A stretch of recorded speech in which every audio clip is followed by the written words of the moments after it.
Hello, my name is Carl Surrey and this is a video tutorial for two Facebook groups, Fans of Serif Software and Affinity Designer and Photo Group. And in this tutorial I want to show you sort of how to make a mirrored, reflected sort of symmetrical pattern like this one here from an image like this one here. Now it doesn't have to be flowers, I'm sure you could use it on anything else, but I'm using flowers because the tutorial that I am sort of adapting use flowers as well, and the tutorial I'm adapting is by photoshopessentials.com. I've just found this one and they do lots of written tutorials, so I'm going to be having a look through these and seeing if there's any that I fancy adapting. And this was the first one I wanted to adapt, and they used this flower pattern and they came up with something like this here. So I've been sort of tinkering and practicing a little bit. I may make the odd mistake along the way. I've only practiced this about twice so far.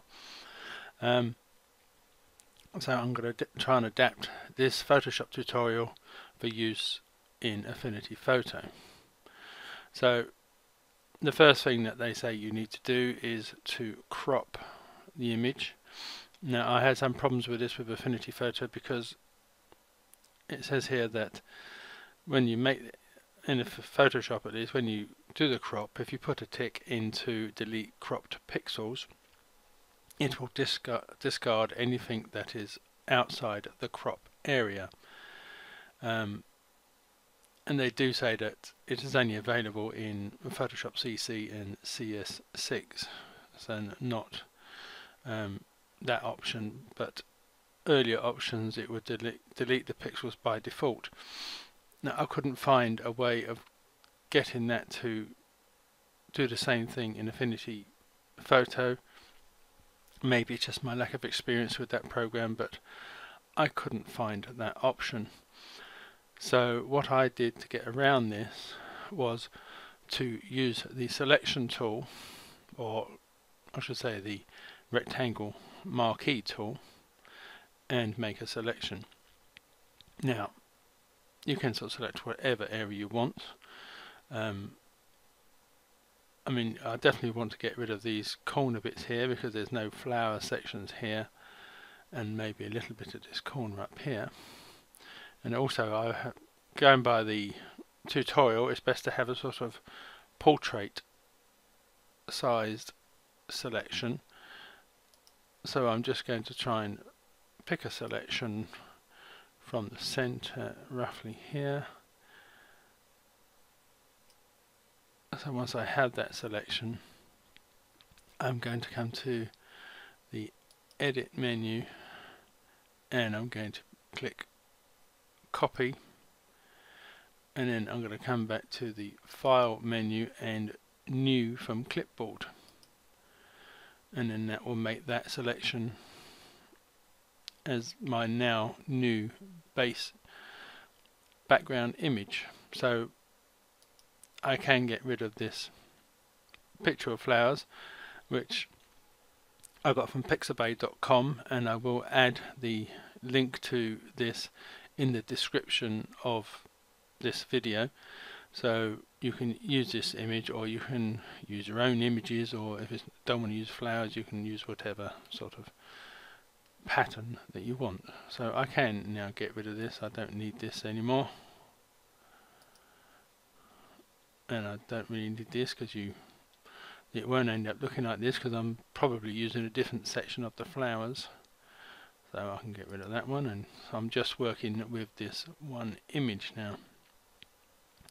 So going back to our tutorial, they have their individual image. So the next thing they want to do is to duplicate that layer. So I'm going to right click on this and come down to duplicate, or you could just press Ctrl and J, but I will do it this way. So we now have two versions of that image. So coming down a bit more, next we want to do is to double the width of the canvas, and this is where you might need a pen and paper ready, because if like me you're no good at maths, it will help to have a pen and paper ready. So coming back to Affinity Photo, you come up to Document and down to Resize Canvas, or you can do Control Alt and C,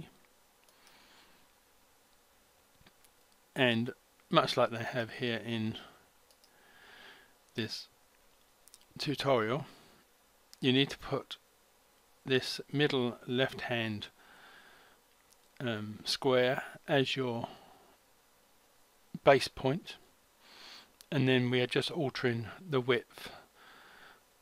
So I'm going to put this bigger square in the middle left hand slot. You can't do percents in Affinity Photo, so you have to alter sort of manually by pixels, or whichever size that you're working with. I'm working with pixels. Now at the moment, in the middle between these two numbers, there is a padlock. So if it's locked as it is at the moment, if I alter one size, the other side will automatically change to suit. So I need to click on this padlock to unlock it, so I can just alter one size. Now luckily, and it wasn't by design, I've come to quite a good width size that's easy for me to work out without writing this down, because that should be 3600 as double the size of the width. So I will just change that to 3600, press return, and then click on the resize button. So it will extend the canvas from the edge that we selected that way over to the right by exactly double the width. So now I need to come to the move tool and move this over to fill the other side of this newly made bigger canvas. So I come back to this tutorial. This is what they've done here. They've just moved it over, and then the next thing to do is to flip horizontally. So making sure that it is this second image on the right, come to arrange and then flip horizontally. So you have them like that. And now you need to merge these two layers together to make one. So we're just like on this tutorial, we're going to merge down. So I'll just right click on this top layer and then merge down. So that now is one image. So moving back to the tutorial, what we now need to do is to duplicate this layer again. So I'm going to right click and duplicate, and what we need to do now is to increase the canvas size, but this time we'll, rather than going widthways, we'll be going below the image. So we want the base point to be in the top center, and we are doubling the size of the height rather than the width. So again, I'm going to come back to Document, Resize Canvas, put the base point in, or the anchor point I should say, in the top center slot, and I want to alter the height. There's my pen here. So what is it? That's 2537.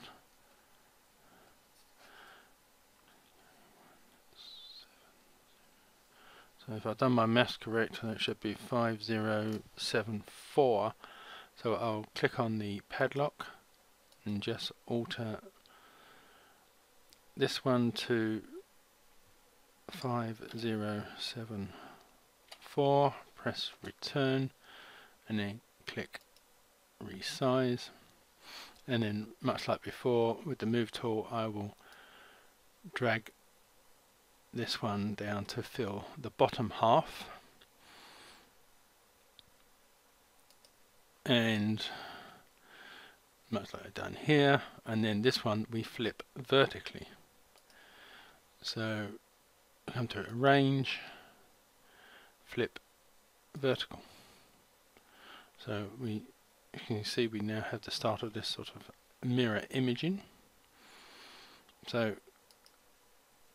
coming back to this,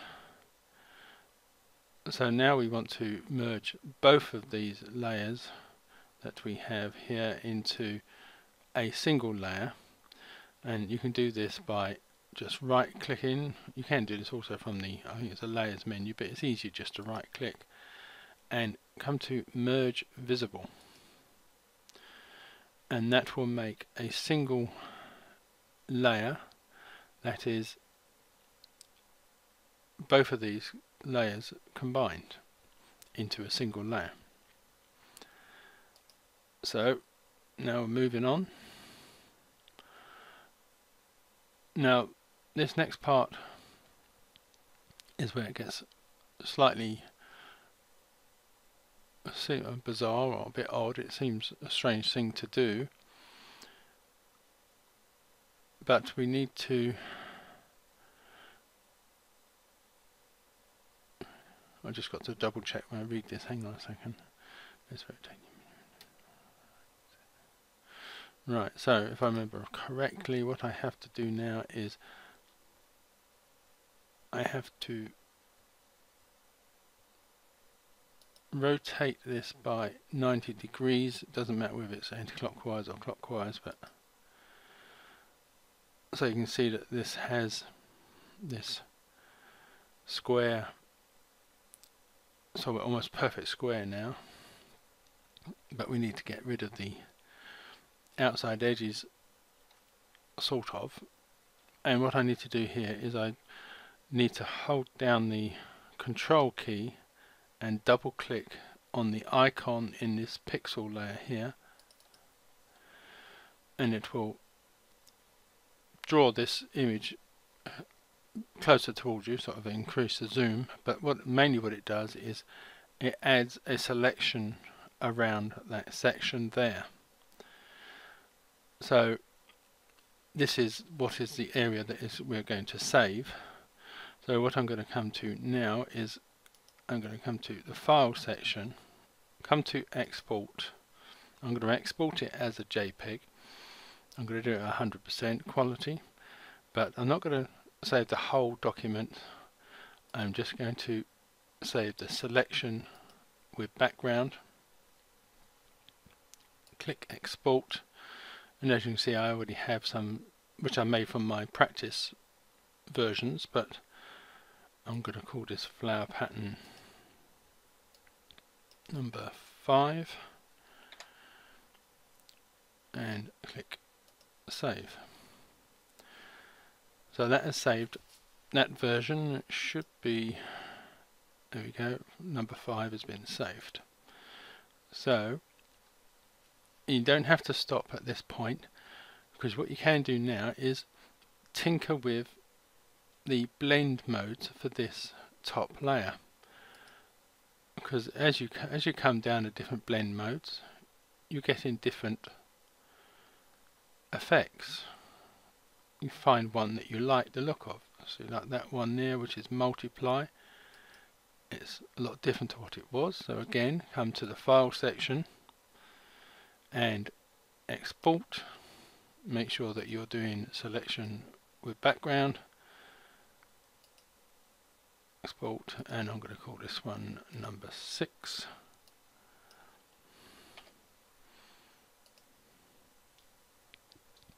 Wait for that to save and change to a different one. See, that one's totally different. What's that? That's exclusion. So I'm going to export that one. make sure it's selection. Call this one number 7.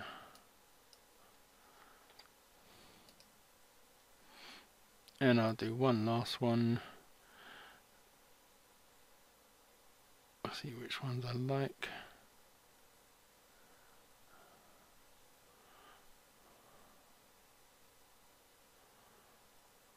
Luminosity.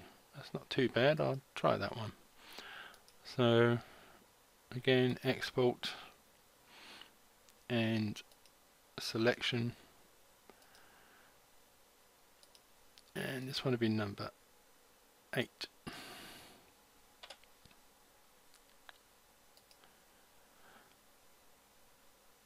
You could carry on making more and more. You could make one for every type of blend mode there is.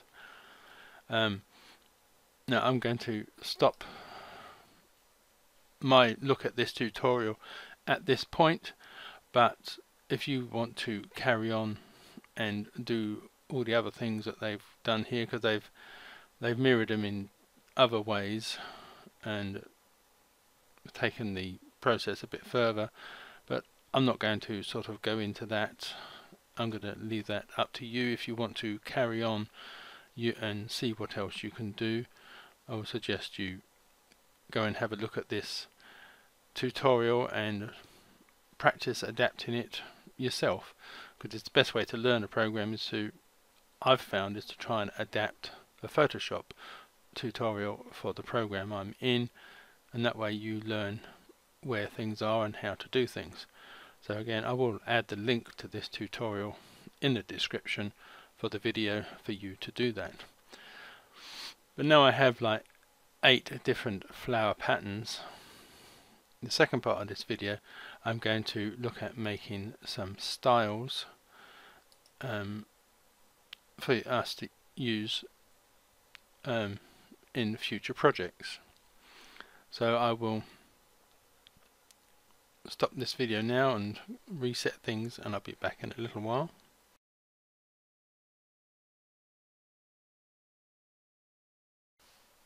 Okay, I've reset things, and I'm going to sort of quickly show you how to make some styles from those mirror images that I have just made. Now, going back to the images I made, these first 4, which was from my practice run, they were 5/620 by 5/620, and the ones I made in the video are 3600 square. Now these images will end up being square, but depends on how you've cropped your images. Yours may be different. So what I have done is I've made a new document that is 5/620 square, and I'm going to make another one which is just double check, I think it's 3600 square. Yeah, 3600 square. So I'll just make another one, and I'm going to make this 3600 by 3600. So I have 2 different sized new documents. So we'll start with the first one, and what I need here is the rectangle tool, and I'm just going to draw a rectangle over the whole size of that document. So if I come back to the layers panel, we now have this layer added. The next part of the preparation is I need a style folder to put this into. So I'm going to come up to this icon which is next to stock, but if I click on that, we need to add a styles category. So I'll click on this, and at the moment it will come up unnamed. So I need to come back to this icon here and rename category, and I'm going to call this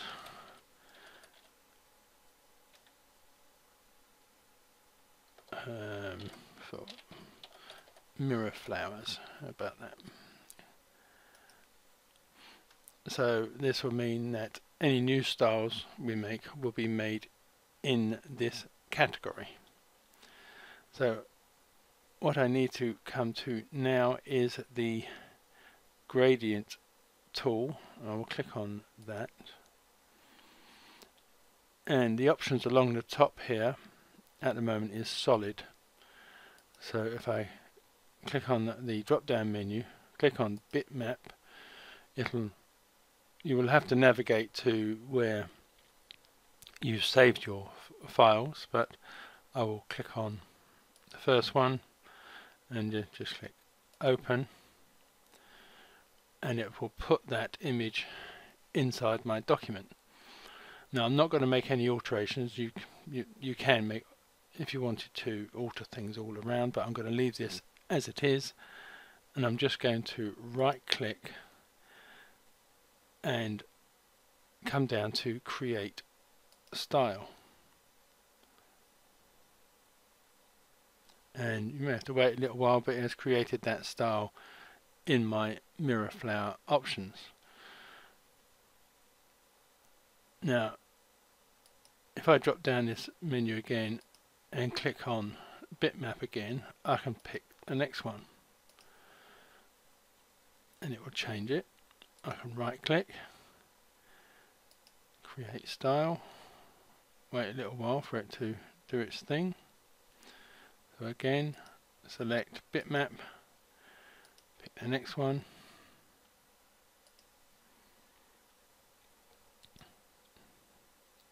right click, create style,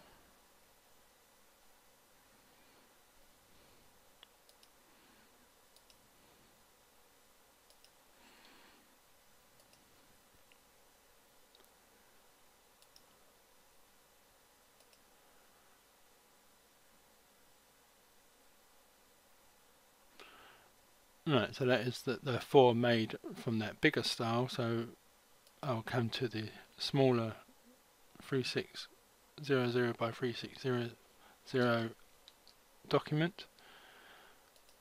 I will fill that canvas, come to the gradient tool, select bitmap, and then just select my next pattern.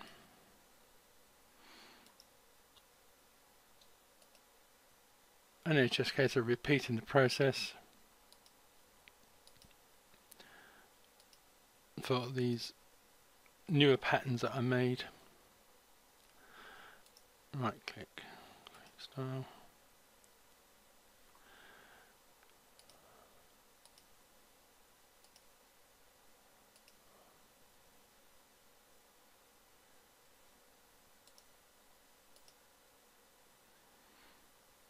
And the last one.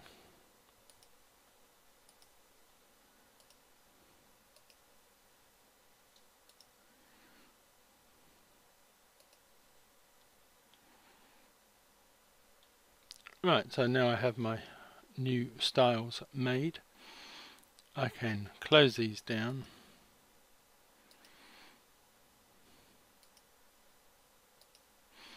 And I'll just quickly make a new one. And I'm going to let's go for 12 by 8, and I'm just going to quickly type something here. Go, and I could then come to the move tool, and then I could just add a style, any of these styles, to that particular image. Or if I added a whole new background, I could add that background and as a starting point for some new project. So that is the beauty of these styles, that you can add them to either a whole area like this or to individual areas. You could even select individual letters and have them in different styles. So the options are sort of endless. I mean, you could then even add effects.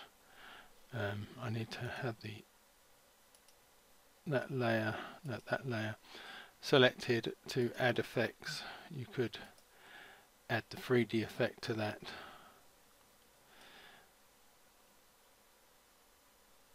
And